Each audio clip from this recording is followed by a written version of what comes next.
സാമൂഹ്യ മാധ്യമങ്ങളിലും വാർത്തകളിലൂടെയും നിരന്തരം ചർച്ച ചെയ്യപ്പെടുന്ന വിഷയമാണ് വേടൻ പ്രതിയായ ലഹരി കേസും തെളിയിക്കപ്പെടാത്ത പുലിപ്പല്ലുമാല കേസും. നിരവധി ചോദ്യങ്ങൾ ഉയരുമ്പോഴും വേടനെ പിന്തുണച്ചും എതിർത്തും സാമൂഹ്യ മാധ്യമങ്ങളിൽ ചർച്ച നടക്കുകയാണ്. രേണുക രാജേന്ദ്രൻ തയ്യാറാക്കിയ റിപ്പോർട്ട് കാണാം. 1970 മുതലാണ് റാപ്പ് സംഗീതം ലോകത്ത് സജീവമായി തുടങ്ങിയത്. 2000-2015 കാലഘട്ടത്തോടെ സംഗീതവും നൃത്തവും ഇഷ്ടപ്പെടുന്ന ജനങ്ങളിൽ ഒരു വിഭാഗം റാപ്പ് സംഗീതത്തെയും അംഗീകരിക്കുകയും ഏറ്റെടുക്കുകയും ചെയ്തു. കേരളത്തിൽ റാപ്പ് സംഗീതരുടെ നിലയിൽ വേടൻ എന്ന പേരും പിന്നീട് സജീവമായി തുടങ്ങി. പാട്ടിലെ വരികളിലൂടെയും പറയുന്ന വാക്കുകളിലൂടെയും തൃശൂർ സ്വദേശി ഹിരൺദാസ് മുരളി എന്ന വേടനെ യുവതലമുറ ഏറ്റെടുത്തു. വേടന്റെ മൂർച്ചയുള്ള വാക്കുകളും കണ്ണിലെ തീഷ്ണതയും അരുകുവൽക്കരിക്കപ്പെട്ട ഒരു കൂട്ടം സമൂഹത്തിന്റെ സങ്കടങ്ങളും പ്രതിഷേധങ്ങളും പാട്ടായും പറച്ചിലായും പല വേദികളിലൂടെ വേടൻ തുറന്നു കാണിച്ചിട്ടുണ്ട്.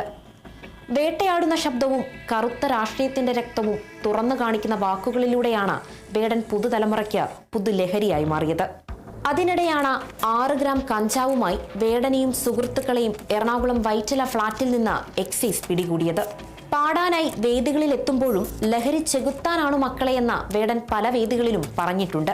ഇത് ഭയങ്കര ഒറിജിനൽ ആയിട്ടുള്ള ഇത് ഭയങ്കര റിയൽ ആയിട്ടുള്ള കാര്യമാണ്. സിന്തറ്റിക് ഡ്രഗ്സ് നമ്മുടെ പിള്ളേരുടെ തലച്ചോറിന് തിന്നുകൊണ്ടിരിക്കുന്നതാണ് മക്കള്, പ്ലീസ്.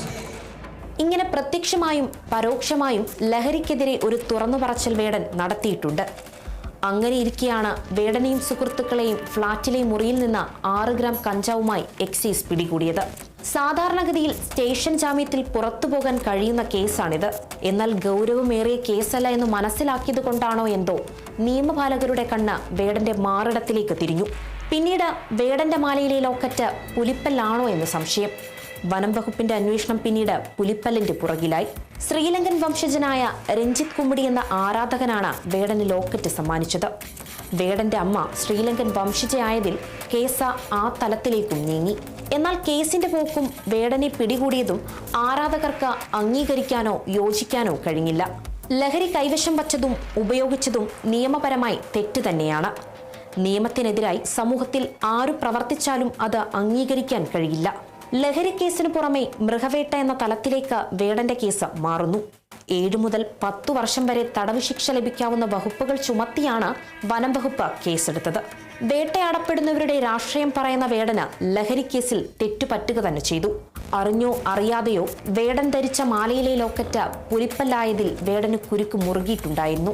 വനം വന്യജീവി സംരക്ഷണ നിയമപ്രകാരം മൃഗങ്ങളെ വേട്ടയാടുന്നതും മൃഗത്തിന്റെ ശരീരത്തിലെ അവശിഷ്ടങ്ങൾ സൂക്ഷിക്കുന്നതും തെറ്റാണ്. പക്ഷേ വേടനെ വേട്ടയാടുന്നത് പോലെ മറ്റു സമാനമായ കേസിലെ ഉന്നത തലത്തിലുള്ള വ്യക്തികളെ വേട്ടയാടിയിട്ടില്ലെന്നും സമൂഹ മാധ്യമങ്ങളിൽ ചർച്ച ചെയ്യുന്നുണ്ട്.